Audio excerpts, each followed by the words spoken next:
cử tri để mà bầu cho họ, mà rất tiếc là họ đã không đến tham dự cái này. Thì tôi nghĩ đó là một điều rất đáng tiếc, và tôi nghĩ rằng nó không có lợi cho họ nếu mà không tham dự vào những cái sinh hoạt có tính cách tranh cử mà nó rất là nó gọi là dân chủ và công khai như thế này á, để cho người cử tri của cái đơn vị mà họ ra tranh cử này có cơ hội hiểu biết về họ hơn, có cơ hội để mà là quyết định cái việc họ sẽ bỏ phiếu cho những người này một cách đầy đủ, qua những cái phương tiện tranh cử mà rất là phổ biến ở trong sinh hoạt dân chủ ở xứ Hoa Kỳ này. Tôi rất là tiếc là anh Nguyễn Văn Trí cũng như là anh Tôn Võ đã từ chối không tham gia vào cái cuộc tranh luận, cuộc debate này. Đó là một điều rất đáng tiếc. Võ đây, nhưng mà Tôn Võ không có dự phải không? Dạ đúng rồi.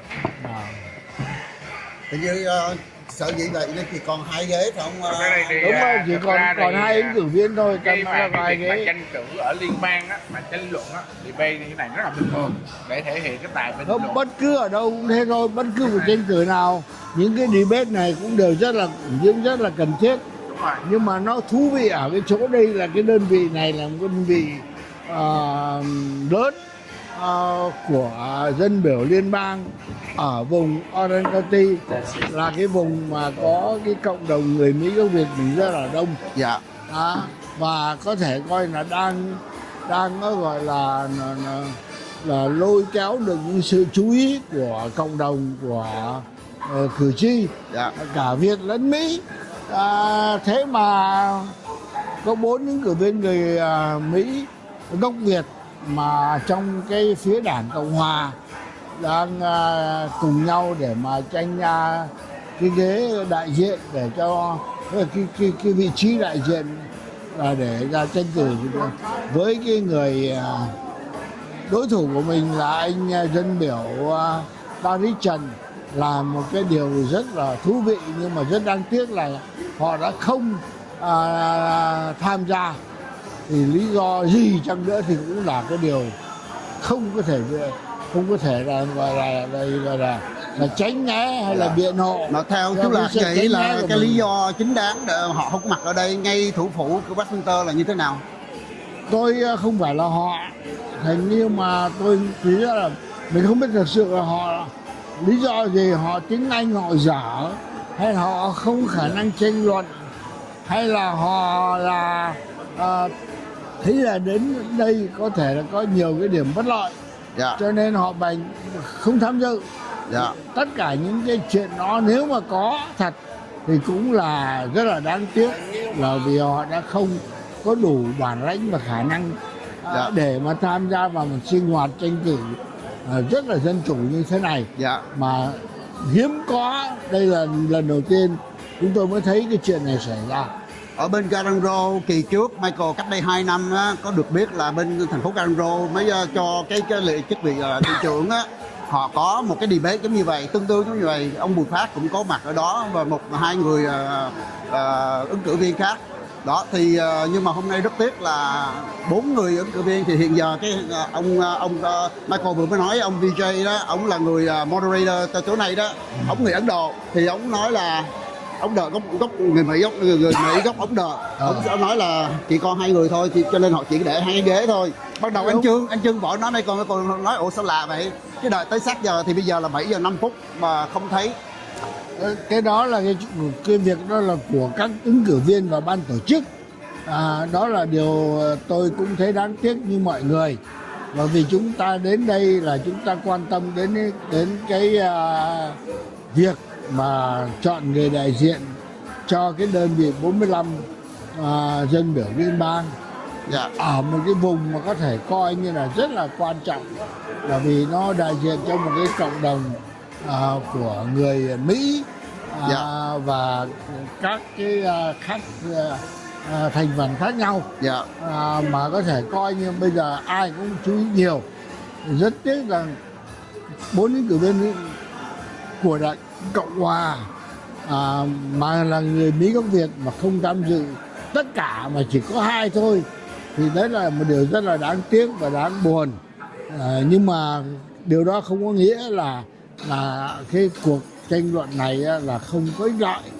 Nó vẫn ích lợi là cho các ứng cử viên đã có cái thiện chí mà tham gia vào đây, để mà có cơ hội là chứng tỏ khả năng ăn nói và khả năng trình bày những cái vấn đề chính trị họ quan tâm, cử tri quan tâm, và để cho mọi người biết họ là ai, và người ta có thể sẽ là suy nghĩ, người ta sẽ quyết định bỏ cái lá phiếu của họ trong thời gian sắp tới đây, trong cái kỳ bầu cử gọi là sơ bộ này.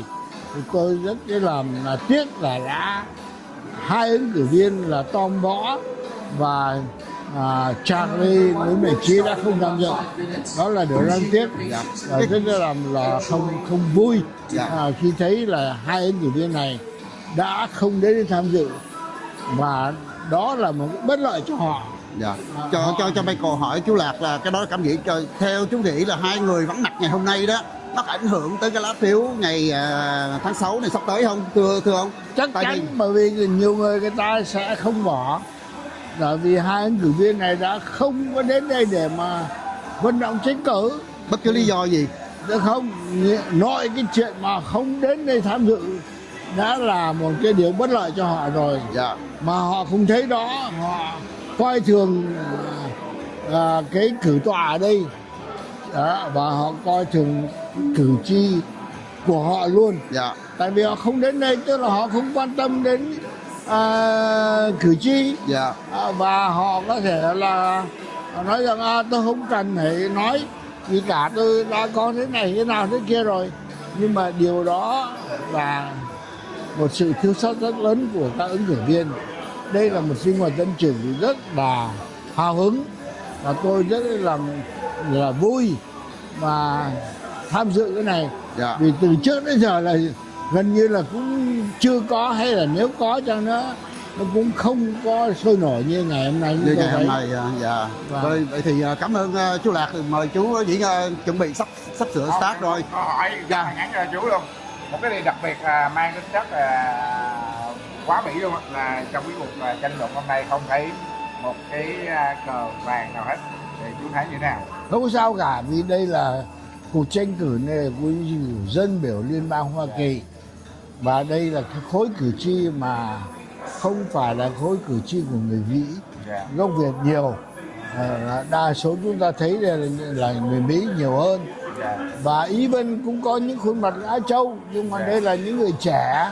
Những người trẻ này là họ là những người có đầu óc chính trị, nhưng mà không phải là những người trẻ mà bị ảnh hưởng bởi cái tinh thần chống cộng của các bậc cha chú. Mình đang like với anh. Cho nên là họ ok. Các ứng cử viên có thể họ cũng là chỉ có chú ý đến là cái quyền lợi của cử tri, của cư dân ở trong đơn vị của nó là một công dân Hoa Kỳ, chứ không phải chỉ là nghiêng về cái vấn đề mà chính trị mà chống cộng. Cho nên chúng ta sẽ không thấy cái hình ảnh hay là những cái hơi hướng nhiều về vấn đề chống cộng ở đây. Tôi thấy cái chuyện đó là bình thường thôi, không có gì là ngạc nhiên cả. Cảm ơn chú rất nhiều.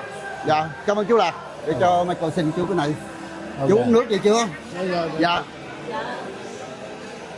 Rồi vừa rồi phát biểu của chú Nguyễn Tấn Lạc các bạn, rồi trở lại nha. Rồi xin Michael sẽ chuyển máy qua bên đây. Thì hiện giờ các bạn thấy là cái số người tham dự thì có người bản xứ cũng rất nhiều. Đó, thì họ đang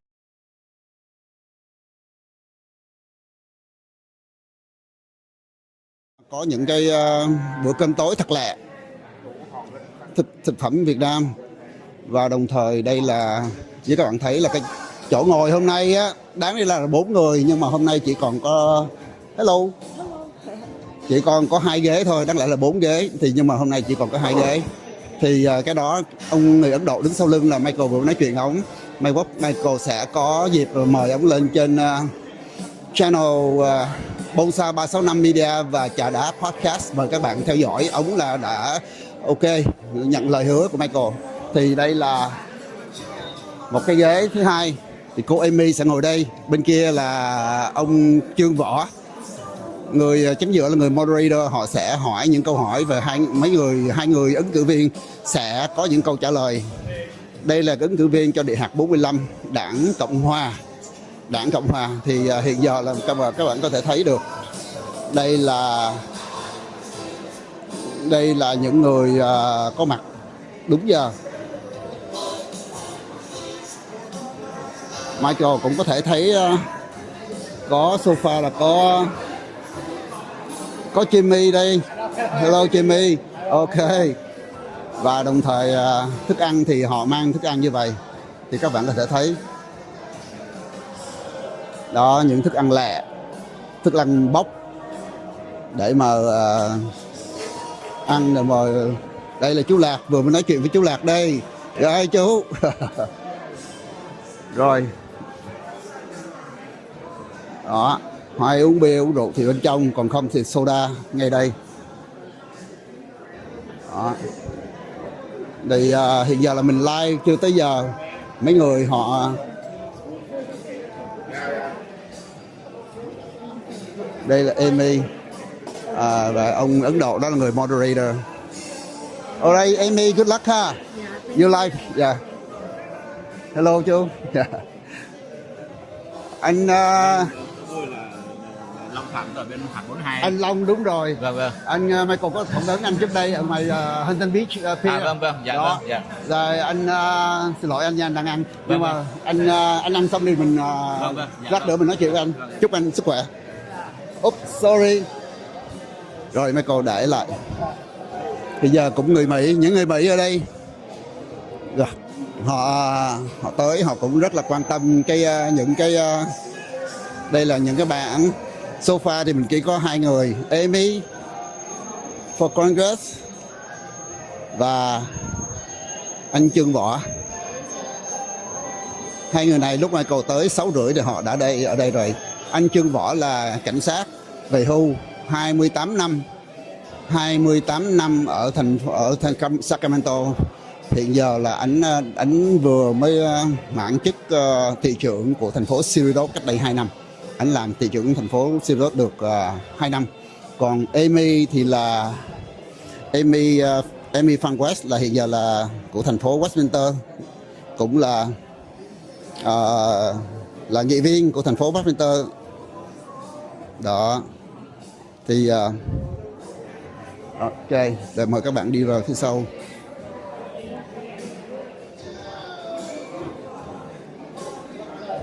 Đúng rồi, tới 7:30 bắt đầu, 7:30 tới 9:30. 7 tới 9.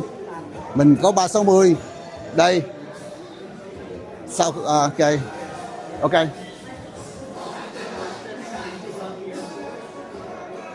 Mình còn để đây ha. Ở đây vướng cái cờ. Chắc phải đứng. Không biết.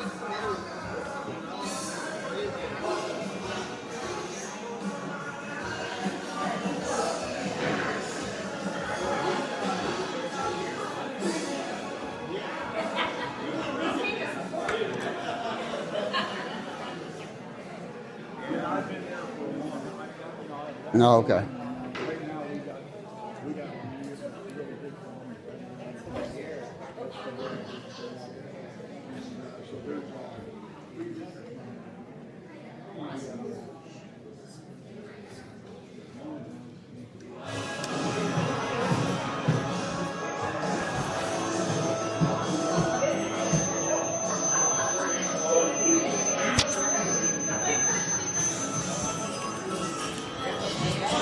Anh Trương, cho Michael để cái mic lên cho anh được không? Ok. Dạ, cao lên.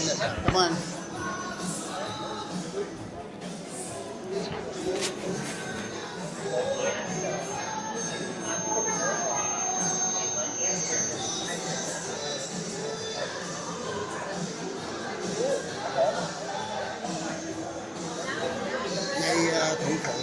Washington và người Việt cũng 60 Linh chơi ngay từ phủ Washington tưởng người Việt đông lắm mà cô trắng cái gì? Này thông báo ra đâu có được đồng tải. Thông báo ra không được đồng tải hả? Đây anh Linh 360 thì Okay. lần đầu tiên như thế nào? No, I did not make it down.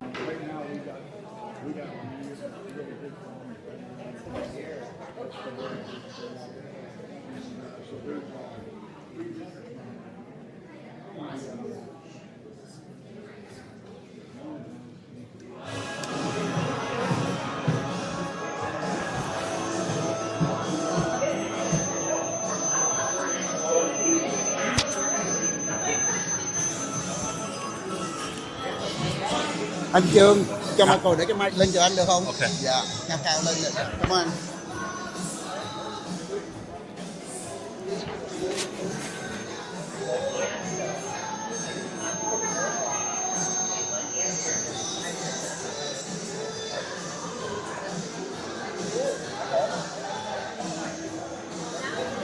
Ngay thủ phủ Washington và người Việt cũng 360 Linh chơi ngay từ phủ Washington tưởng người Việt đông lắm mà cô trắng cái gì? Này thông báo ra đâu có được đồng tải. Thông báo ra không được đồng tải hả? Đây anh Linh 360 thì Okay. lần đầu tiên như thế nào? No, I did not make it down there. I was working here. Ok rồi. Michael đi xuống đây.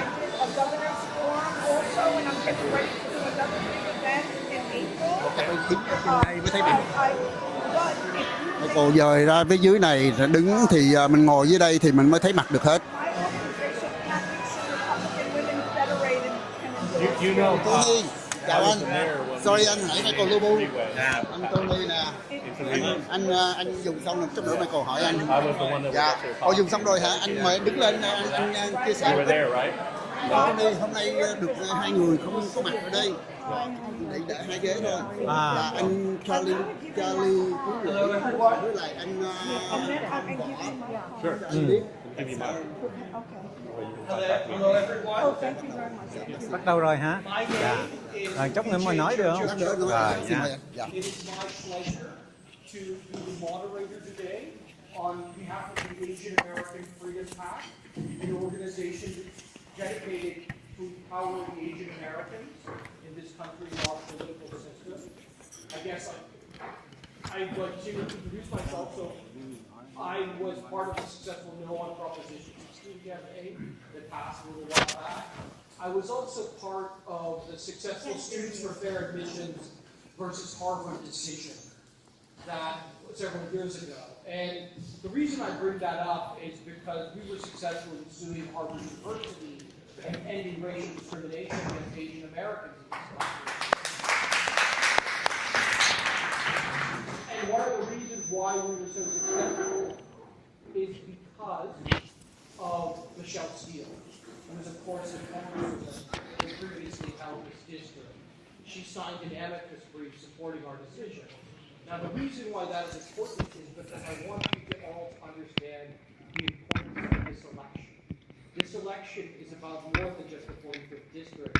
It's about the people of this country, our future.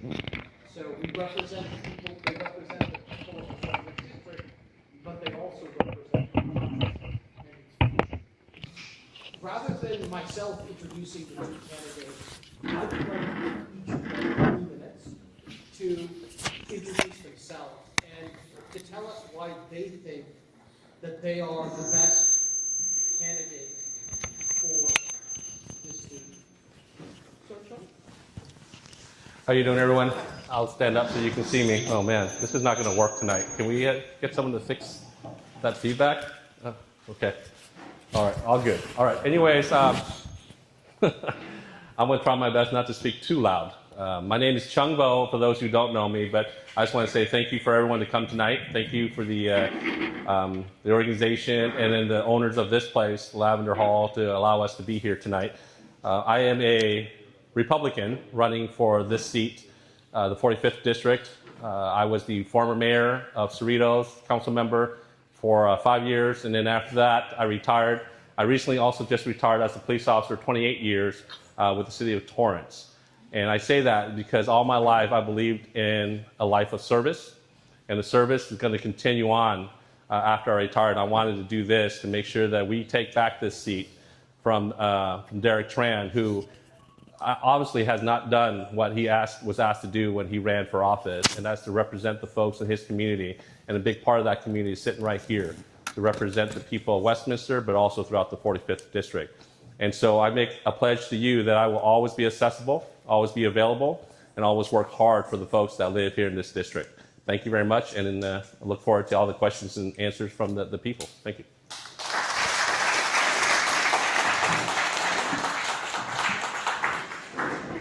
Hello, everyone. Thank you so much for being here today. It's such an important day. Can you guys hear me okay? Maybe right here, right? Because it's echoing. As a mother, wife, small business owner, and educator, also I work in the finance. So I work.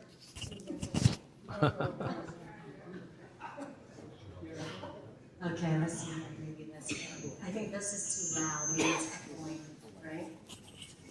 Okay, so I work in the finance institution helping with our veteran, the VA loan. It is a very important loan. It's the best loan in the nation for a veteran. Thank you. And this is much better, right? Yeah. Okay, and I did something for you guys, so that's going to be easier. So as a councilwoman in the city of Westminster, city councilwoman, I'm running for Congress because apparently city council meeting wasn't chaotic enough, as some of you guys might know.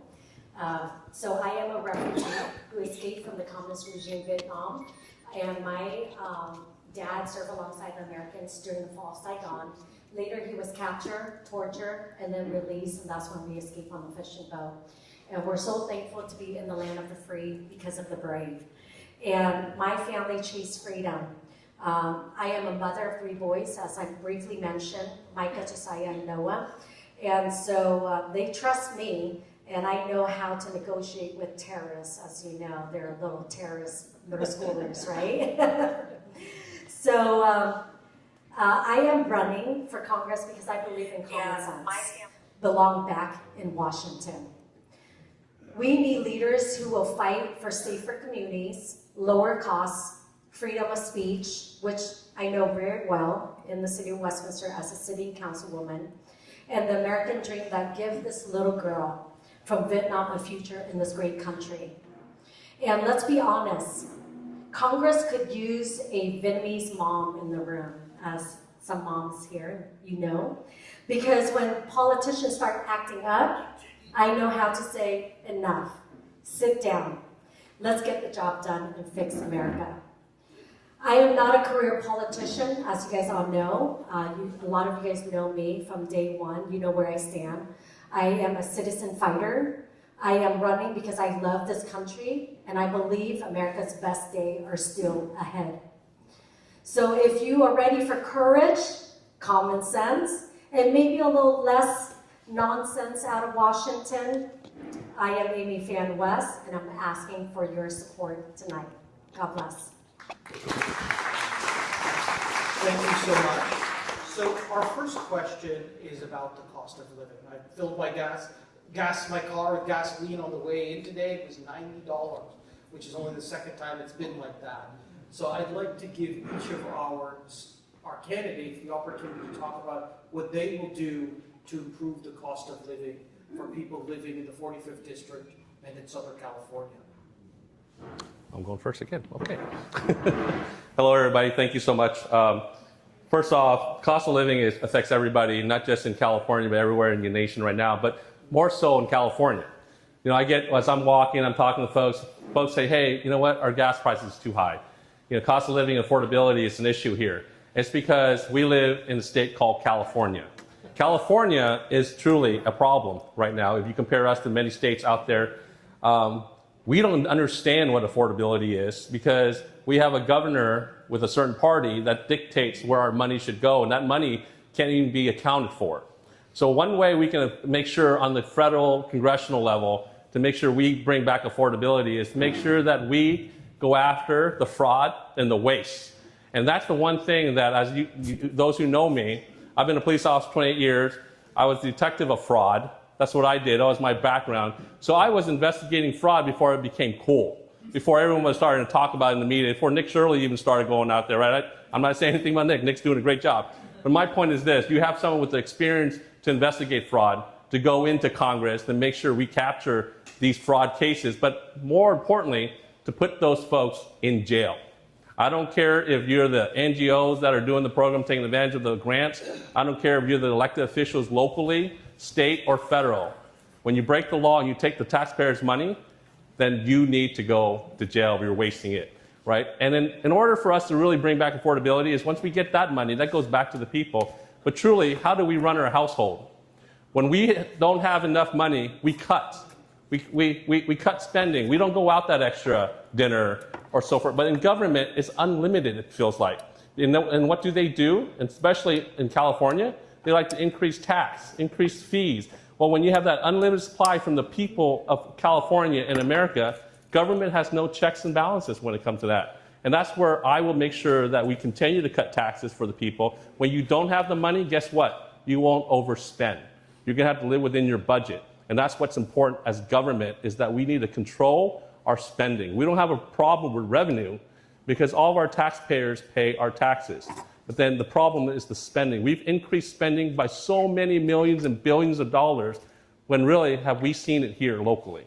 So that's something that we need to look at, something I'll do. I will guarantee that I will investigate the fraud out there. Thank you.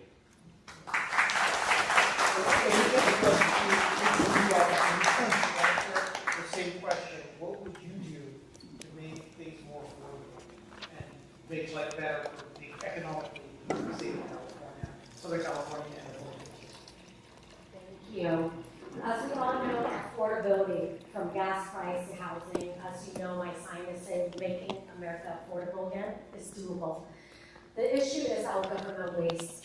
They use our money as if it's someone, because it's not theirs, number one. That's why they're wasting it. They're sending out overseas to other country for other stuff when we're supposed to keep it here, fix our roads and streets, our businesses, and also the housing.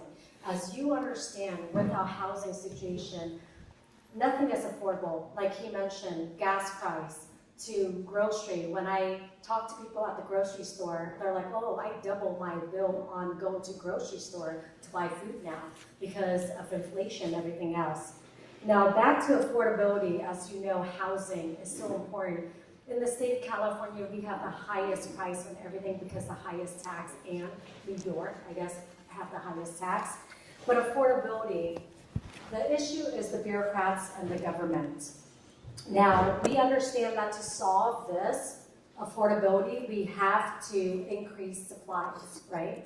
Supply and demand, cut red tapes, and that's what we have to do. And then not only that, protecting families who are struggling to stay in the house that they're living in because they can't pay the rent or pay their mortgage, right?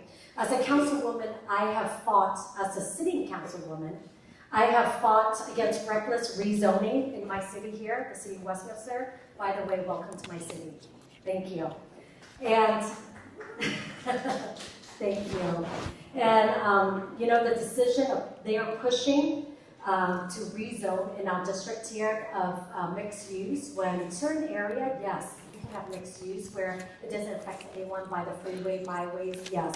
But when it comes to single homes, you cannot do a mixed use next to single homes because what you'll bring is a different group of people into that neighborhood, but not only that, the value of their homes will decrease, and we don't want that. Now, what we have to do is we have to make sure the best candidate understand that affordability is bigger than housing. It is inflation, like I mentioned with you guys earlier, over-regulation and the rise costs hurting working families. I support practical solution, streamlining permits, which is from the federal and the state, right? Expanding attainable housing, protect homeowners and renters, and creating more pathway for home ownership. We need a smart growth, not top-down mandates from Sacramento or Washington. to bring local experience as a city and councilwoman, fiscal discipline, and a common sense plan to help family achieve the American dream. And what my game plan is, if you send me to Congress, what I plan to do is release BLM land, not Black Lives Matter. BLM is the Bureau of Land Management. And we, as the Fed, they own 90% of BLM land across this nation. Imagine if we just release 3 to 5%, we can fix the housing crisis, the homeless problem, and create more jobs in America here. And that's my game plan. If you send me there, we can fix this, but not only that, we allow the younger generation, Gen Z, to start owning so they would not become a socialist group of younger adults, right? Because once you own something, you want to take care of it. And you take care of it better when you put money out and spend on that. So that's my plan.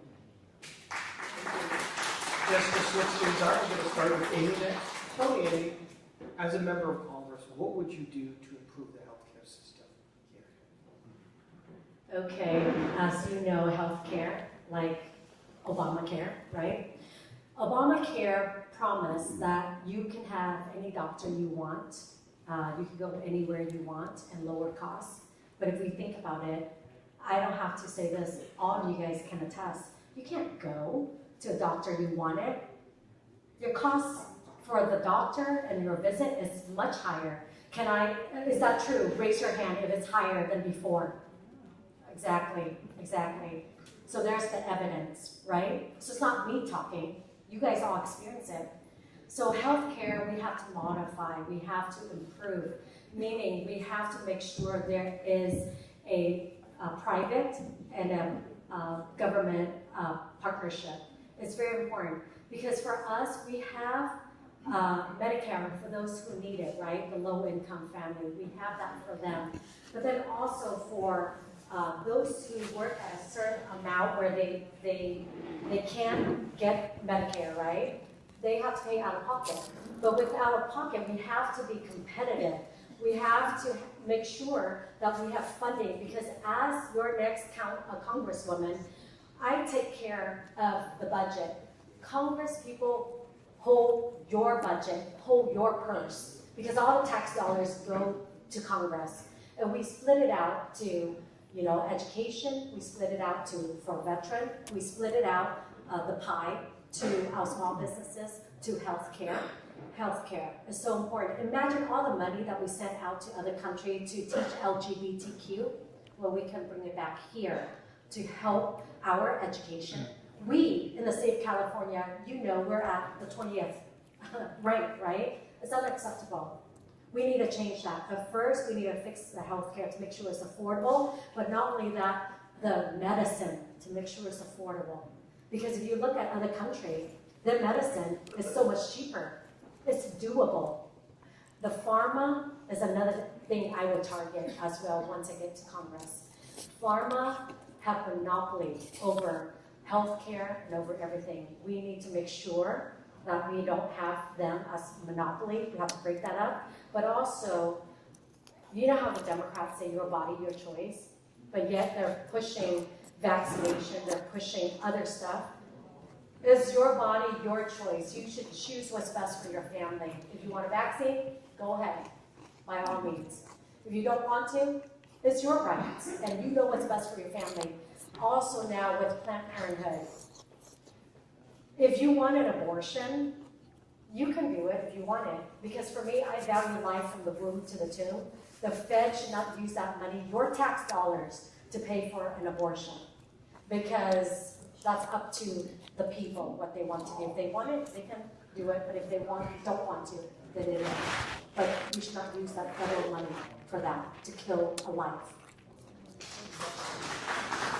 I'd like to give you the same question. What would you do to improve healthcare?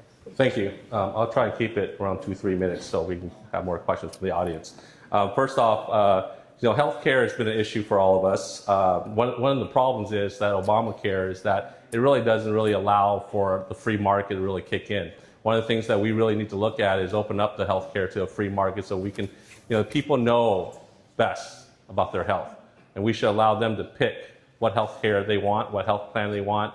And so to do that, we got to make it a free market. And that way we can go across state lines, and as a congressional member, we can do that because we go across state lines. And that's the one thing that our party has been pushing, is that we allow for a free market health care system.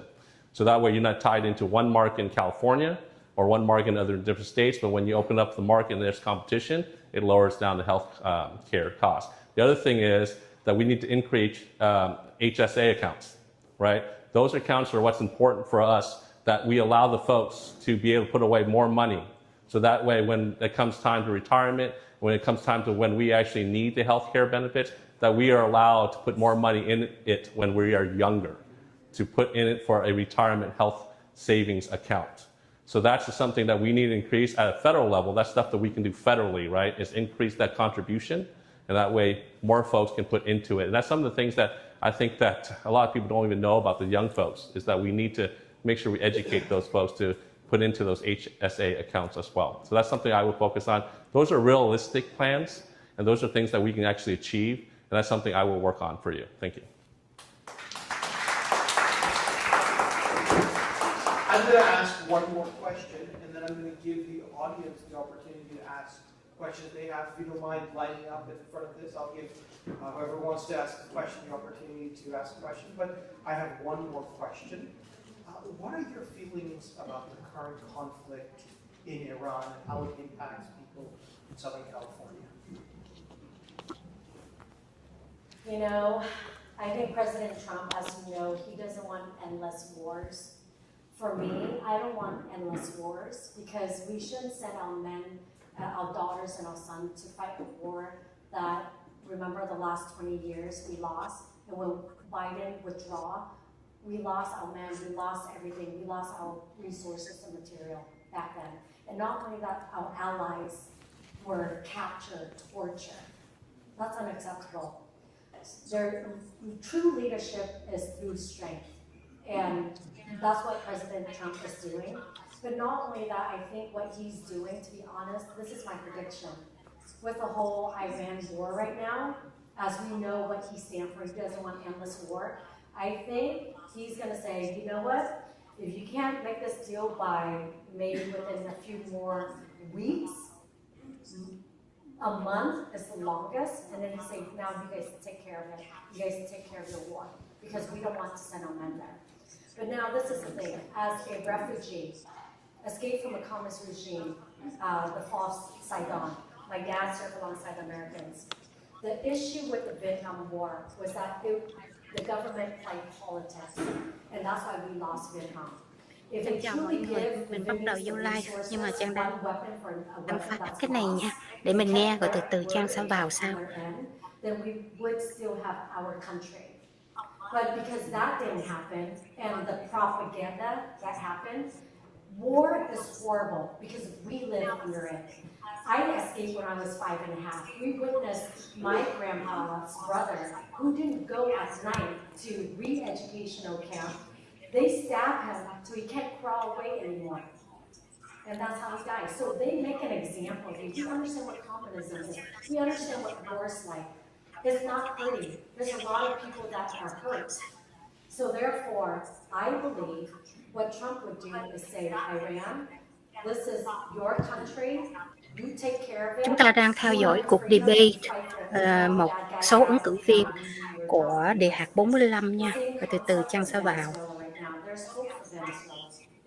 It is a socialist country, but there's hope now that the people on the ground, they can actually make it a life for themselves and make it into a republic, right, where they have freedom. They can do that. So therefore, with the war right now, I am against endless war. I don't want war if it's not necessary. But if it's in the best interest of America, because when you send me to Congress, I represent America. I don't represent Vietnam. I don't represent North America. I mean, Korea, South Korea, or whatever. But I represent America. Now, if it's Cho tới hiện tại mình chỉ thấy ông Trương Võ với cô Amy Phan West mà thôi. Then that's what I would vote for. Does that make sense? Thank you. I think this works over here now. So the Iran war is obviously the hot topic right now for all of us, right? You know, as a police officer for as long as I've served, there's a lot of things that we have to put into effect as a police officer. Sometimes people don't understand the things that we have to do to make sure that the people that we serve are protected. Now, I'm not in the situation room with that administration. I'm not in there calling the shots. So all we have is what we see in the media, right? And so with that, you have to understand, you know, Trump made a pledge that he was not going to have endless wars. So the fact that he had to do what he had to do, there must have been something that administration was privileged to, that had information to, that caused him to actually go against his own word. And it takes a lot for someone to do that, right? It must take a really serious situation. Now, again, as a mayor and council member of the city of Cerritos, we had to make decisions, and sometimes that decision is based on information we had at the time. Unfortunately, the folks don't have that information because it may be confidential. And those decisions that were made with the information we had in hand. And then sometimes the folks might disagree with us, sometimes they might question it. But sometimes that confidential information in their level is going to be top secret information. So am I for endless wars? Absolutely not. I don't think anyone in this room would be. But at the same time, you know, the previous administration also has drone strikes, also deployed force on other nations, right? And the reason why is that they may have information back then that we don't have. So let the administration do what they need to do. Hopefully he stands by his word that he's going to withdraw the troops when that time comes, when things are done. It's going to be difficult for us right now. We're going to have to go through a difficult moment. But when the administration makes a decision to do something, especially when Trump says he wasn't going to do, it's got to take a lot for him to go back on his word to do that. And, you know, at the same time, we shouldn't just pledge blind loyalty to an administration, but we also have to understand there's decisions that have to be made at the top level that we are not privileged to. And when that time comes and that information comes out, heck yeah, we're going to question it. But right now, we want to make sure that whatever information he has that protects our nation and our troops overseas, that we're going to make sure that he carries out those plans. And at the end of the day, he's looking out for the nation of America. And I will support that. Thank you. Bên anh Michael chắc về phần âm thanh của ông Trương Võ bị trục trặc như thế nào rồi. Mình lại không nghe rõ bên phần ông Trương Võ phát biểu. Coi bây giờ ai lên đang lên nói đây. Bên anh Michael quý vị đừng quên like, share và subscribe dùm Trang nha. And I have a lot of Iranian friends. And when Trump was not acting, when the Iranians không biết anh Michael như thế nào rồi.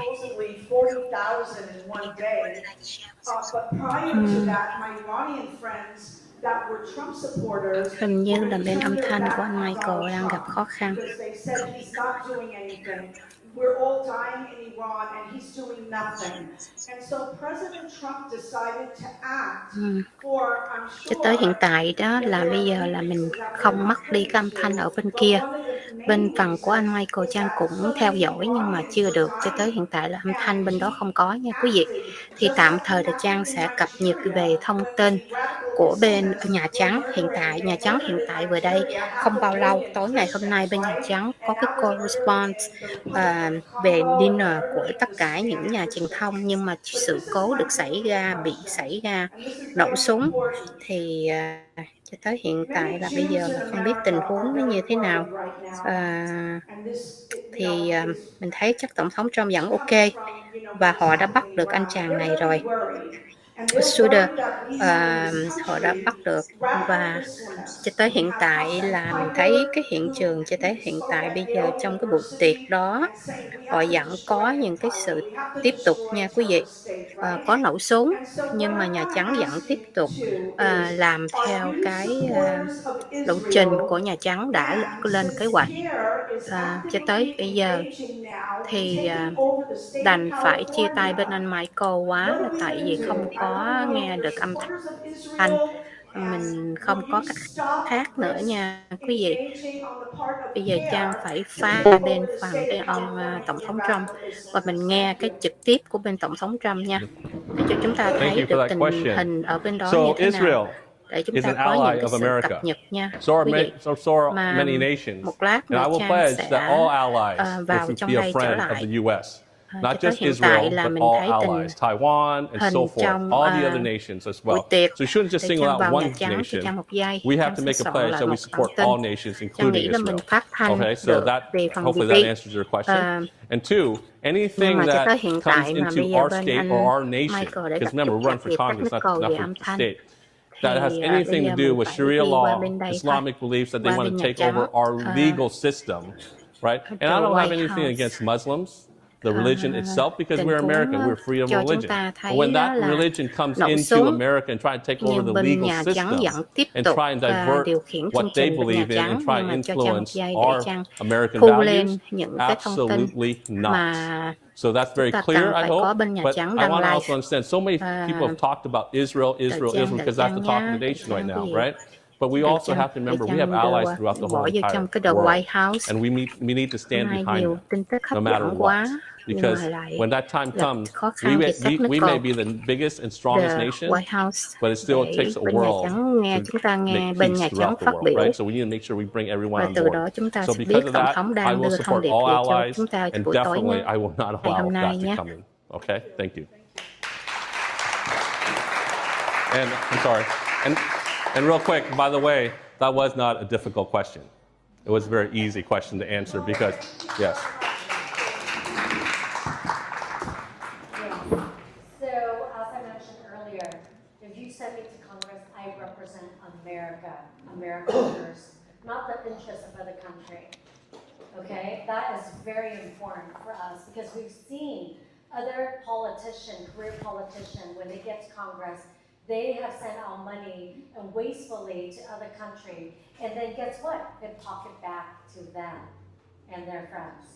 And that's an issue we have, the trust, the mistrust of the people against our government is huge right now. But to bring that trust back, we need to bring transparency. Transparency is key.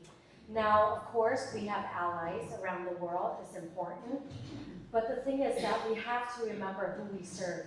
We serve the American people, the 45th district. If you send me there, I hear your voice of what you want. And that's what I will vote for, right? I represent you guys, not special interest, and I have no special interest. Most of my donors are pretty much small donors from the districts here, which translate into votes. And that's what matters. And I don't care. I have people come to me and say, hey, if I donate $200,000 to you, will you push this agenda when you get to Congress? And I say, no, I cannot, because the thing is that I work for the people and by the people. And that's what I stand for. And you guys have seen me. I ran for Congress before. This is not the first time I'm running. I ran against Katie Porter. So I know everything about Katie Porter, but besides that, you know what I mean? This is not the first. So the issue is, yes, I will support America. I will support our allies who are for us, but there are corrupt government, okay? And that's where we have to be careful and we have to factor in who do we serve. We serve Americans. And then also too with Sharia law. Sharia law is not compatible. I know he said that, of course I have nothing against Muslim, because I have friends who are Muslim, but they're not radical, they're not practicing Muslim, right? But the issue is, they agree with me as well. If they do practice what it preached in the Quran, basically we are a threat to them. We are, you know, it's not compatible. We are a traitor to them. They will kill us. So Sharia law is not compatible in America here. They are taking over local government. We've seen that. In the state floor, they've taken over a few seats. So we have to be careful because we have a sleeper cell in our nation. I talk to many veterans who are Navy SEAL and whatnot, they're my friends. And they believe we have sleeper cell in America here. And we have to be careful. And we have to make sure that they don't wake up and destroy us across this nation. But as of right now, if the sleeper cell does happen, it's going to be pop up here and there. It's not collaborating across this nation. So we have to be careful and ask, you know, I talk to law enforcement and I have friends in Homeland Security. They say their eyes are on different target across this nation. So safety is important for us. I will be working closely with our law enforcement, Homeland Security, to make sure that we as Americans are safe for our family, our children, and our way of life. Thank you.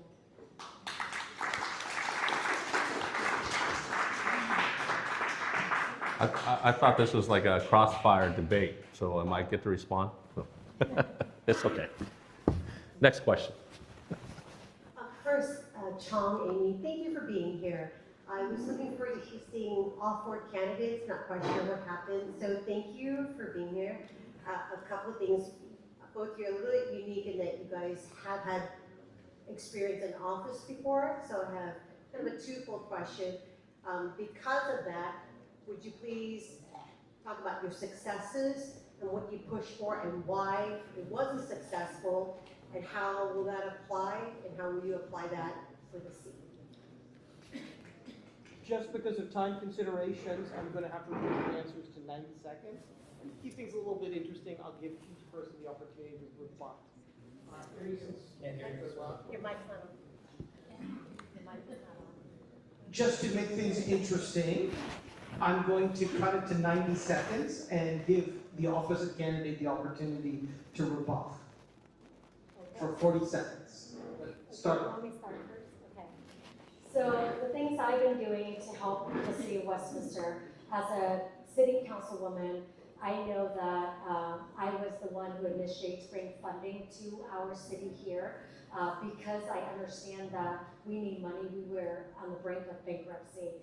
And so I put on the agenda to incentivize to get a third party to hire onto the city to incentivize to seek out funding in the state level and in the Fed. And so we were able to bring into the city of Westminster $3 million to help with senior citizens, to help with small businesses, and to help with law enforcement, public safety. And that's huge. Imagine what I'm doing now when I get to Congress. I will do so much more. Now, also with the homeless situation in the city of Westminster, we have a population of almost 100,000. We have only 2 homeless liaisons.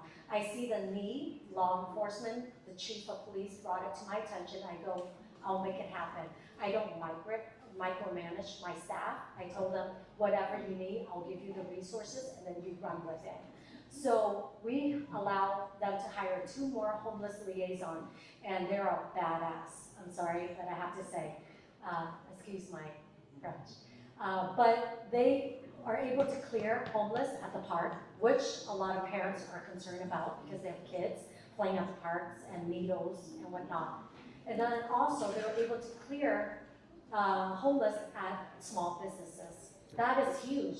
Because in order for those businesses to thrive, we have to make sure it's a location and a place that other people can come and do business and buy from them. So that's what I did. I know I have to be brief. Go ahead. Thank you. So as a go ahead. You can applaud. Go ahead. Okay, so as a council member, real quick, and thank you for bringing up the obvious that you only see 2 candidates up here instead of the 4. Right? And I have to say that's very disappointing, not just to me, but to Amy, because most of you are here to see all 4 candidates. And I think, to me, that's a really, I'm not going to try and use the same French that Amy just used, but I think that's BS that, this was set up for 4, and then last minute, 2 of them decided not to show up. So, but you have a commitment from both of us, and we're both here. So I want to say thank you to Amy for being here, too. Let me have 90 seconds to answer a question. That's okay, because I think you owe me some time from the other questions. but anyways, in regards to when I was on council, one of the things that I was very proud of is this. It's very simple: 0 tax increase in our city. Okay, and I say that. I say that because when I ran for city council in 2020, the previous council put on a tax measure on the ballot to raise our sales tax. I was against it. I opposed it when I was running. I won, it lost. Okay, and then on top of that, right, I was told by the city manager at the time, before I got into office, we need you to support this tax measure because we may go bankrupt in 3 or 4 years if we don't.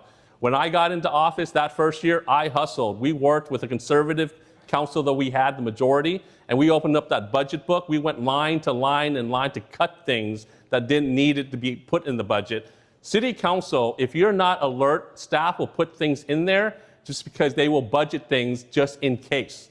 They will also budget things 4 or 5 years down the line and they won't even come near it, but they'll put it in this year's budget to make it look like it's inflated and to make it look like we need the money.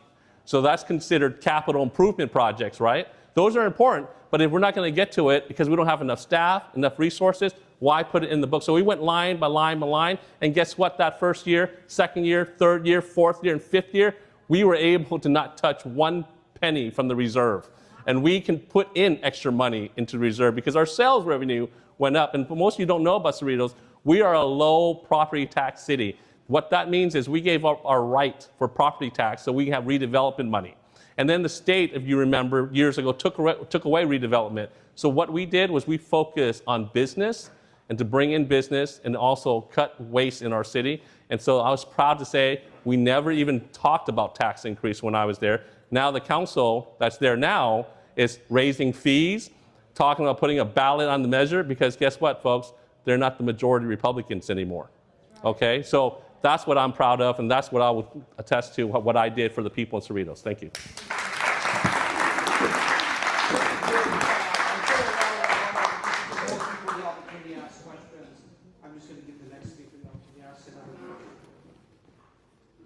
So my question is going to have to do with the tyranny of COVID, but let me just start by saying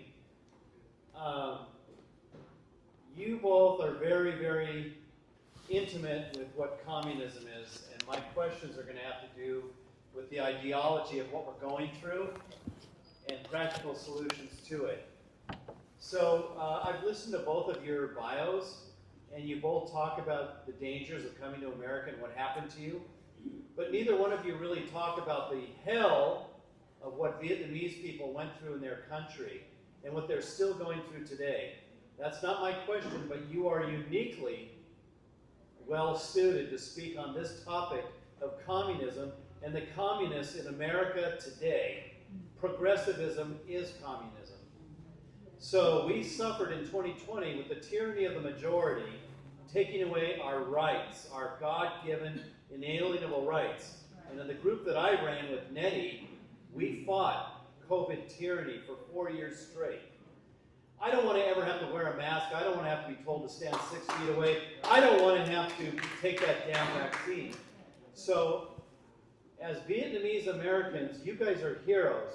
There are heroes in this room that I used to rally with. So the question is, I would like to hear from you, your answer ideologically about how you plan to fight the Democrat communists.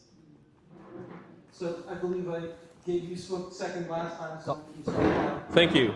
First off, that was such a waste of our lives those few years that we'll never get back. I got sworn in April 1st, 2020, April Fool's Day, 2020. And then right after that, they shut down the whole entire government. So you want to talk about experience running government during COVID. I've only experienced government running during COVID, right? So one of the things I will pledge to you this is I will never, ever let government, I will never vote for government to interfere with your lives because government should serve only so many purposes. Make sure that we're safe, protect our rights, right? Provide resources that will get us to have better opportunities and then get the hell out of our life and let us do everything else, right? That's what government should be. So when you talk about the social, I'm sorry, you said progressive, but I say progressive, borderline socialist, and then communist, right? So we have to seriously worry about that because we see it in European nations right now. We see it happening. And when I hear it happening over there and they come here and speak about it, I do have concerns here in America, and we have to continue to battle and fight that. And I will do everything in my being to make sure that we do not allow communists to take over America. But here, understand this, we are a strong nation, folks. We are Americans. We see it as Vietnamese Americans. My parents fled a country of communism, still communist today, right? So we need to make sure we don't forget. Sadly, the youth of America today, though, is losing that concept because they experience only America, right? And they think America is all they've seen. And you're right. We need to educate our youth. That way we can educate them to understand what our parents, our grandparents went through in Vietnam to come here. And that's what we also need to do to make sure that progressive thoughts aren't indoctrinated into our schools.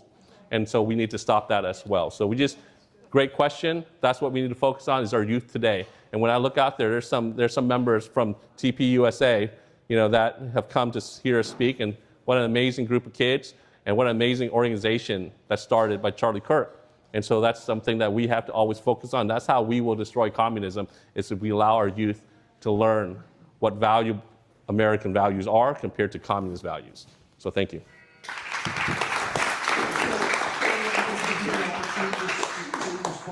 But I just want to say, I'm going to allow one last audience question, and then I'll give both of the candidates. Đó, chúng ta đang ăn mặc đẹp như thế này, nhưng mà bây giờ là chúng ta phải có những cái câu chuyện này.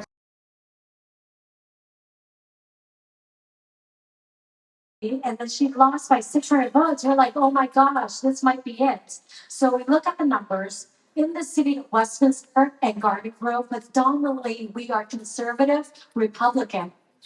President Donald J. Trump beat Kamala Harris by 6%.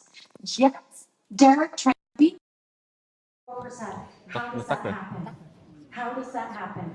And unfortunately, that was the ground game. So that way, vote were tailored to Derek Trump. Now in this election, no one can say you can't vote for Vietnamese. Well, all of us are Vietnamese. 4 of us, 2 of them didn't show up. And we're Republican.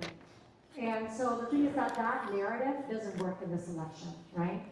And then for this 45th district, predominantly the swing vote will be the Vietnamese people, the Vietnamese vote that will swing it.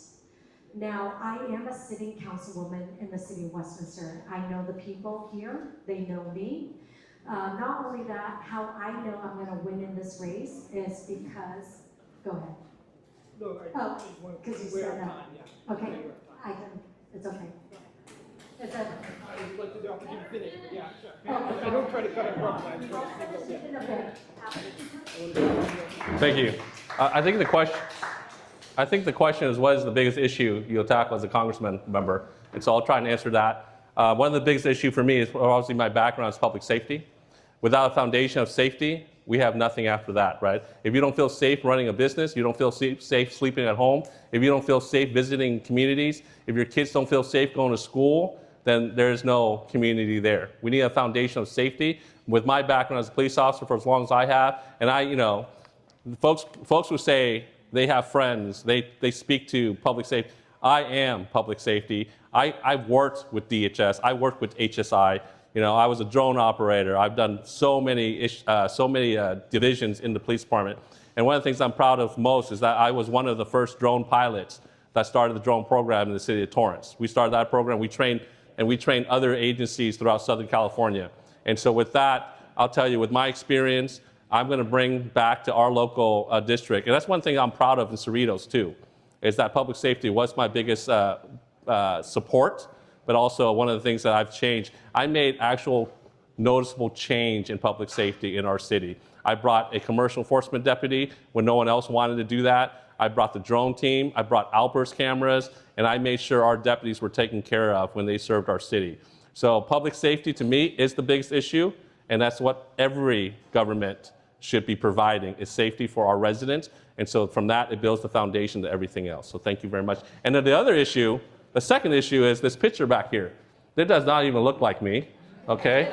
And then, I look the oldest out of this whole picture. I mean, what's going on?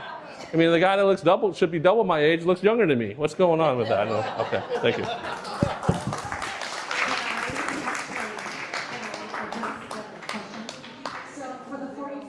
As you know my slogan, making America affordable again, it is doable.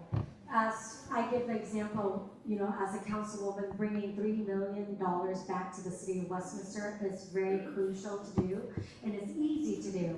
Once you get the purse, making sure that you allocate money back to the business here, that's what I will do to make sure small business understand that they are the backbone of our economy. that making sure that they have the funding and cutting the red tape so that way they can do business and thrive in America here in California. But also public safety, as you know, I have my dad who's a veteran. I have a heart for a veteran. So all the veterans in the district, they know I will take care of them. I will make sure they don't ever pay an income tax again. That's the least that we can do for a veteran who sacrificed so much for us. And not only that, when I talk to the veteran on the ground here, this is what they're telling me this year that I found out, is that when they go to the VA, if they make a certain amount, they actually have to pay for the amount when they go into the VA's office. It's not free anymore for them. So what are we doing for a veteran who sacrificed their life when they know they joined the Marines, the Army, Air Force, whatever? They know that they're losing their life, counting the cost of losing their life if they join. And that's courageous. And not only that, for their family as well, that we make sure that we give them the white glove service that they deserve and their family deserve. And that's something I will bring back here. Thank you. So, Sean, I did give Amy the opportunity to speak for an additional minute. In the interest of fairness, I'd like to give you the opportunity to talk. Yeah, he's giving me, in the interest of fairness, he's going to give me another minute to speak up a little bit more on this question. So business was brought up. I'll be tell you, like I said, City of Cerritos is a low property tax city, so we have to actually work with business to bring in revenue, sales revenue, right? And in doing so, we have to be very business friendly. We have to actually have a business plan to make sure business are taken care of. One of the biggest businesses we have is the Cerritos Auto Square. Who knows the tune of the Cerritos Auto Square back in the day, right? On the count of three, ready? Cerritos Auto Square. Thank you.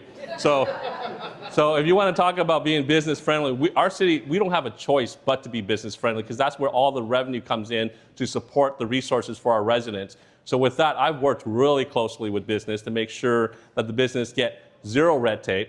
We've worked closely with them to make sure that they get priority when it comes to managing the permit process. And when we started an online process as well to make sure that they don't have to wait in line, they don't have to go to the counter, they can do everything online. So those are things that we've actually addressed because we have to, we're forced to be business friendly.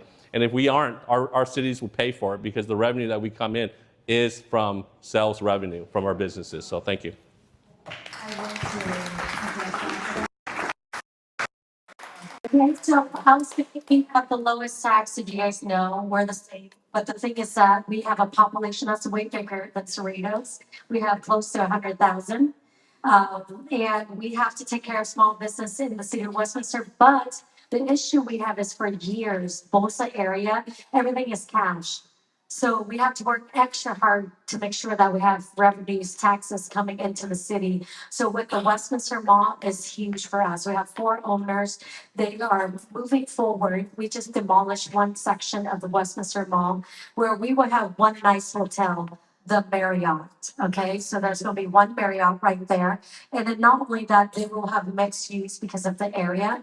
Also, they would have area for public meeting. So it's kind of like Bellaterra, but way better, where there's not that congestion like how Bellaterra is, if you guys have been there. But with the redevelopment, it's going to bring a lot of revenue into our city because it's a tourist as well. As you know, we have the Tet Parade in our city every year here. That is so huge in our city here. And every year we are increased with the foot traffic in our city.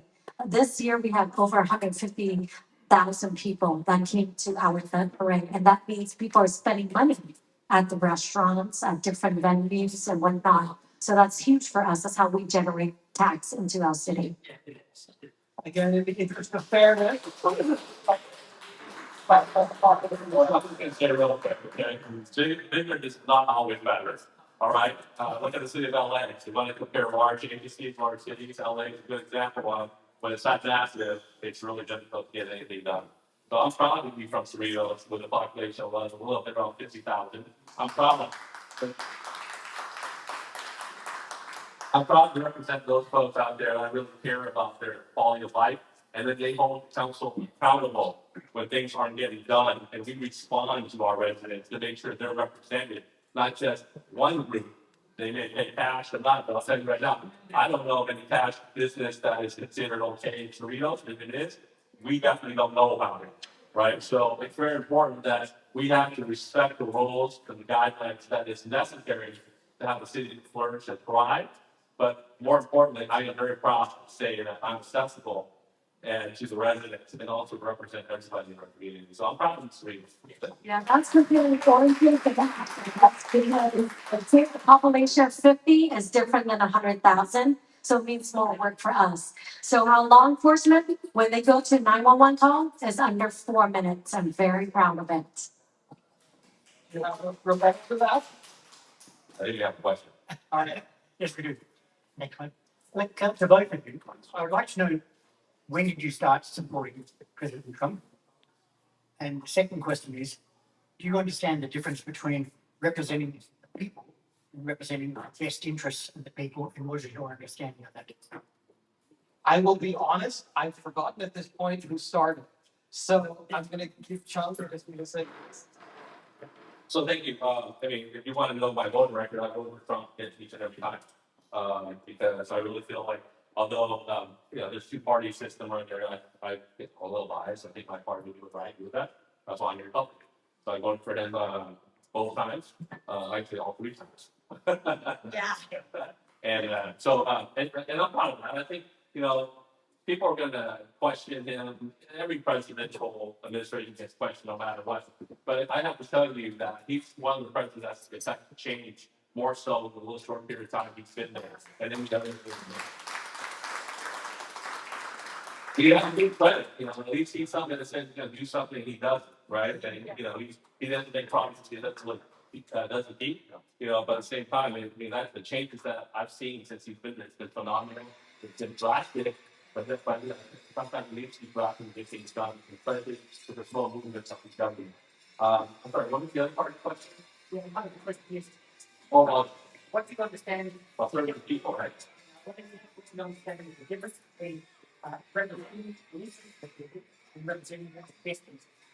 Well, I'll tell you, if you know me and you look at my business card, my cell phone's on there. And one of the things that I proud of is because you always have a chance to reach me. And the interest of people and the best interest of people to be on the exact same thing. They're the people of our residents and our communities. The best interest of people is going to be those that really truly represent what's needed in the community. And so forth. I'm very accessible. I'm going to be the one that makes sure that I will be there for those folks. And I don't want to separate the two because I don't understand your question too well. But at the end of the day, the interest of folks and the best interest of folks to me are people in general, right? I've been understanding your question. Just so we feel. I get a chance to speak. Thank you. I appreciate that. Now, when you talk about visit card, I have my palm cards. Maybe the public can have it too. So the numbers here. So when you talk about accessible, I have it too. But the thing is that different between the interests of the people and the best interest. The best interest is completely different than the interest of the people. Because the best means that I will humble myself and sacrifice my special interest if it needs be for the sake of the people and the well-being of this nation. Sometimes there will be hard decisions to make, like on the council, but we have to do what's best for the people that we represent, that elected us to be there. And best interest is not about you. It's about this nation. It's about the people. That's what the best interest is. Just to be, I would like you to clarify. just to be clear on that. I'd like to give the opportunity to Well, I would like to clarify because I don't want to. Okay, basically, the best interests of the people and the interests of the people are miles apart. Okay. It's basically the difference between a republic and a democracy. Okay, a democracy is what? 50 plus 1. So if 50 plus 1% of the people want you to go down a particular path, and you know that to be wrong, and you represent that, then that's not representing the best interests of the people. Gotcha. Okay? Well, thank you for clarifying that. And I will answer that question. So I'll tell you, when I served on the council, I've never put my interest in front at all. And I think those who are from Sweden will recognize that. Sometimes I might definitely, right? Sometimes you vote for things that I know would not go in line with what I believe.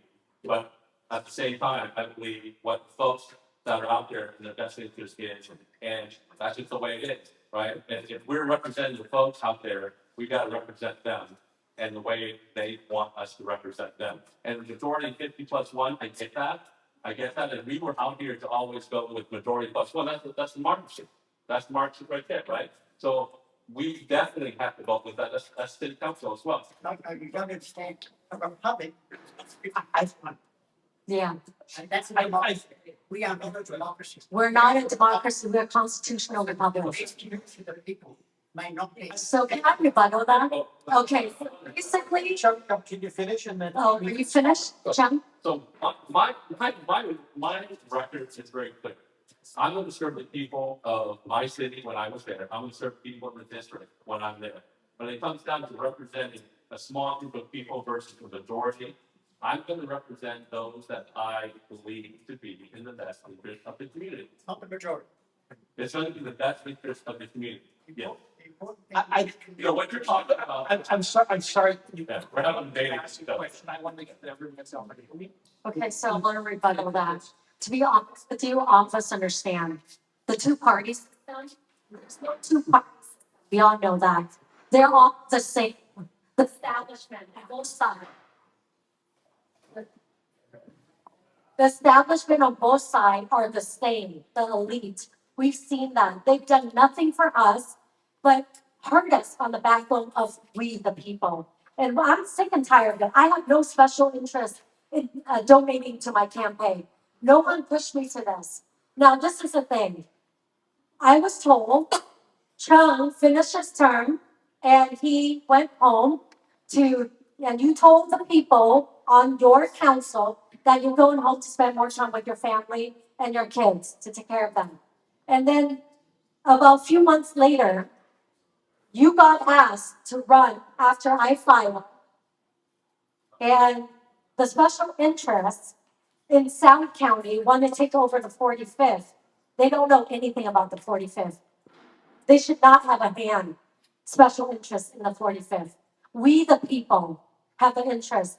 You saw how much I got attacked. You know what's the easiest thing to do is leave the council and just go home, and that would be the easiest step. But no, I promised my constituent that you voted and elected me to stand here and fight, and I will continue to fight, even though my mic will cut or whatever. I got sanctioned, censure, all of it, and removed from all committees. But I still fight. I fight until the end, and that's what we need. We need fighters. Not only that, this nation, politician cannot save us. President cannot save us. It's we the people. We need godly people. We need godly people to turn this nation back. We need to come back to God. And that's who will save this nation. Without God, we're done. Like the Romans, look at them. Look at all the history we've seen. We need to turn back to God for such a time as this. God has called us. God has given us a break as a nation to repent and do what's right for the people. Thank you. You'll get the chance to hear about that from you. So, since you brought it up, I did want to retire from my police department. And also, I didn't want to be a career politician because I made the promises I was going to do what I did on council, the term that I served. And once I did that, I did say, hey, I promise I'm going to get things done, and we got it done. And so give someone else an opportunity to do it. And yes, I did want to retire, to spend time with my family. I didn't realize they're bringing up family here, but I love my family. I love the family.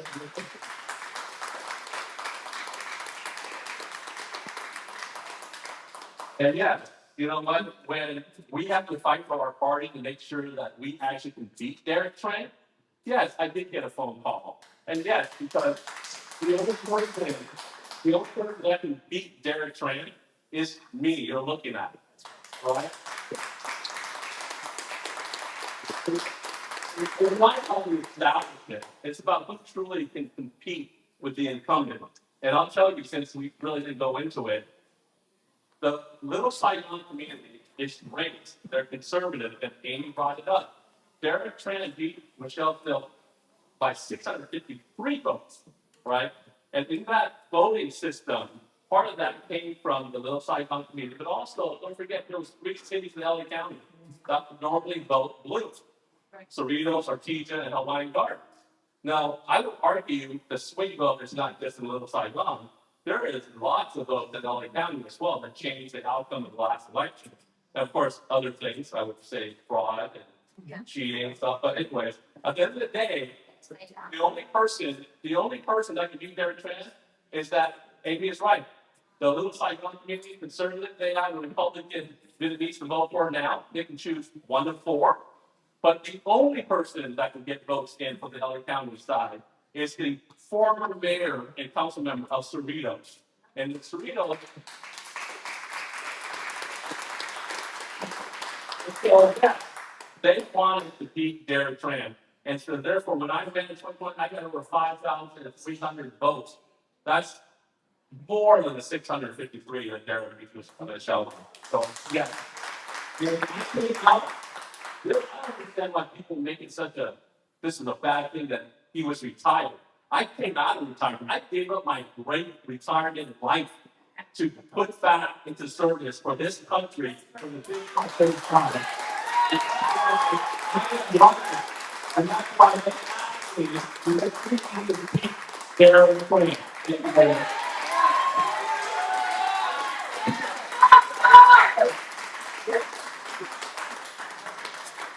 So everybody who brought me in. Okay, so you have to understand, we'll get to you in a bit. Thank you for being so patient. Really appreciate that.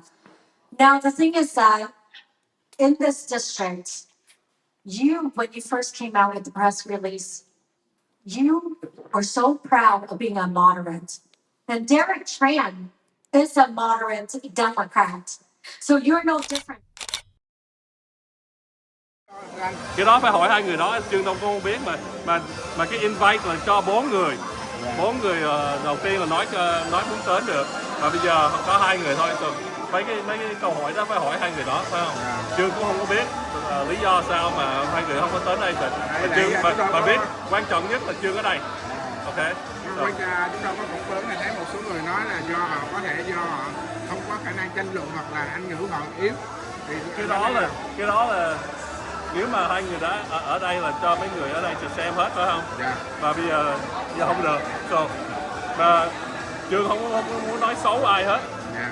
Mà hai người đó có đây, phải không? Đúng rồi. Rồi mà Trương ở đây, em ở đây, phải không? Dạ. Rồi có Trương ở đây, ai muốn hỏi gì hỏi, Trương không có sợ gì hết. Yeah, okay. Dạ. So, but thank you. Dạ. You know? Nếu là một người dân biểu Địa hạt 45 đó, anh Trương sẽ nhìn vô góc độ nào ở khu Little Saigon nói riêng, người Việt mình, tại vì anh là trước đây là trước đây anh là thị trưởng ở bên Cerritos đó, anh có anh trên đó ít có người Việt, trên dưới đây nhiều hơn, thì anh làm cái điều gì trước tiên, xin mời anh. Ở bên đó Anh thấy cái điều gì cần mà ở bên đó Cerritos nói đúng rồi, ở bên đó không có nhiều người Việt Nam, mà tại sao Trương thắng được, phải không? Dạ. Mà Trương thắng không phải là tại Trương là nhiều người Việt Nam, là Trương là giúp cái for everyone, phải không? Dạ. So nếu mà vô Congress á, mà không có muốn giúp cái District 45 á, là mà lo một số Little Saigon không á, thì cái đó cũng không được. Đúng rồi, dạ. Không được. Phải đều hết. Trương mà nói này nè, người Việt Nam mình, I am all for Little Saigon, phải không? So we have to protect the Little Saigon folks too. Mà nếu mà mình không có thấy là mấy người ở ngoài á, mà cũng phải làm việc cho mấy người đó, thì mình thua rồi, phải không? Yeah. Mình qua Mỹ là tại sao? Bởi vì mình là American, phải không? Đúng rồi. Yeah, so that's why we gotta support American values. Mà người Việt Nam mình are so very important to me too. Thành phố ở Westminster, Garden Grove, Palm Valley có nhiều người Việt Nam lắm, và rất nhiều người đó cũng không có biết nói sao, they're not well informed. Nhiều chuyện mà người nước Mỹ này á, mấy người đó cũng không có very well informed, mà tại vậy á mấy người ở thành phố Westminster bị bỏ phiếu hoài mà cho bỏ phiếu cho người lộn không, sai không, phải không? Cái đó không phải là informed. Mà Trương ở đây á là muốn nói là mấy người Việt Nam mình á, Trương will work for you, but for work for everybody. America is the number one reason why we came here, phải không? Mà nếu mà mình quên cái đó, thì mình thua liền, phải không? Đúng rồi. So that's why it's so important for us to represent American Vietnamese, phải không? Dạ. Cho hỏi nhắc lời anh Trương, tại anh cần phải trở lại đó. Dạ. Trước đây anh làm thị trưởng ở bên Cerritos, nó có giống thành phố Westminster giờ không? Không, thành phố Cerritos bên đó. Nó có cãi nhau, có chia phe chia đảng không? Không có cãi nhau, cãi qua cái loại cũng có một chút, cũng có phải debate thì bình thường thôi. Cái chuyện đó nhưng mà mà bình thường, đúng rồi. Mà thiệt ra thành phố, nếu mà anh qua thành phố Cerritos thấy là không có nhiều homeless nè, mấy cái đường cũng sạch lắm. Mà ở đây chị em mới nói là homeless cái này cái nọ. Trời ơi, Trương xuống đây cắm mấy cái bảng cô Trương á, buổi tối thấy là homeless không, mà cái người này dùng xì ke hút thuốc và tùm lum, và cảnh sát không có làm gì hết. Sợ nó cho nó ở đó luôn không? Sợ bên Cerritos nếu mà anh qua đó cũng có một số. Michael Long Beach thì Michael hay chạy qua đó. Ở đây ở đâu cũng có hết, cũng có một số. Và ở bên Cerritos là lúc mà Trương là thành trưởng, cái là council member, và phải mấy chuyện nó phải quan trọng. Nếu mà không có sửa mấy cái chuyện nhỏ là lớn hơn, phải không? So I always focus on that. Cái last question Michael muốn hỏi anh đó là anh có thấy hai người vắng mặt đó để mấy cái bạn bên thành phố anh không? Cerritos hay là Cypress hay là vòng Hawaii Garden này kia đó? Cũng có không? Mà thiệt ra mấy người đó bỏ bảng cũng thấy cái bảng của Trương mà thiệt ra bảng không có bao giờ thắng được đâu. Ai cũng lo mấy cái bảng này bảng nọ. Thiệt ra mấy cái forum này là what wins election. Mấy cái YouTube này là mấy anh là educate mấy người đó cho mấy người biết là Trương là ai, là Amy là ai, là Charlie, là Tom Vỗ, phải không? Và mấy cái bảng thiệt ra cũng có tên, và lúc đó mình bỏ phiếu cái tên thôi hả? That's not right either, phải không? So you gotta educate, inform. Đúng rồi. Thank you anh. Dạ, nói chuyện anh sau nha. Thank you anh. Cái này trong số cử tri Cộng Hòa mà đến đây dự, mà nếu những người mà coi trên khán giả, tôi nghĩ là anh Trương có lợi thế hơn. Nhận xét rất là khách quan. Anh lợi thế hơn là vì cái thành tích trong quá khứ, cái cách trình bày của anh Trương nó bình tĩnh hơn.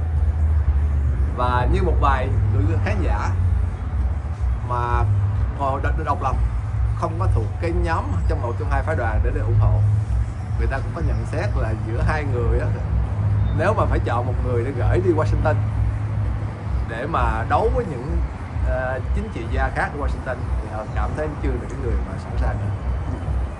Vì mấy lý do mà họ đưa ra. Thứ nhất đó là về tuổi. Ở cái điểm này như là nhất là bên phía Cộng Hòa nó họ vẫn thích cái người mà đứng tuổi hơn, không có quá cao tuổi nhưng mà đứng tuổi đủ để về ngoại hình. Đã công nhận anh Trương, anh là một người bụi con như là Mỹ. Và thứ ba nữa cái là mà chính ứng cử viên Trương Võ ông cũng nhắc lại, ông có 28 năm kinh nghiệm trong ngành cảnh sát, mà không phải là một cảnh sát bình thường, mà như ông có nói trong cái tiểu sử của ông là sau khi tốt nghiệp ở UCLA rồi có thể đi lên làm kỹ sư, bác sĩ, luật sư, mà ông lại chọn ngành cảnh sát. Đối với người Mỹ mà nhất là những người Mỹ bảo thủ trong đảng Cộng Hòa, cử tri Cộng Hòa, thì cái đó giống như là hy sinh đi ra ngoài chiến trường rồi. Cái khẩu hiệu của cảnh sát là mỗi ngày tôi đi ra đường tôi không biết tối đến tôi có về với vợ con được không. Thành ra với họ coi trọng người cảnh sát lắm. Chứ không biết chuyện đó. Đó là lý do ông phải tranh cử. Không biết cảm ơn anh Bình. Thật là không biết là chưa biết có hỏi anh ông, nhưng mà cái thiệt thòi của hai ứng cử viên kia không có mặt ngày hôm nay như thế nào anh có thể chia sẻ, và mời anh trả lời cái câu hỏi đó. Đối với công cử tọa này đó, và cái tổ chức mà Asian American Park mà mình hỏi ý kiến trong vòng thì cái chuyện mà hai người cử viên kia không tham dự là kể như sẽ mất cái sự ủng hộ của họ. Sau cái buổi này thì họ sẽ họp với nhau lại và thay nhau.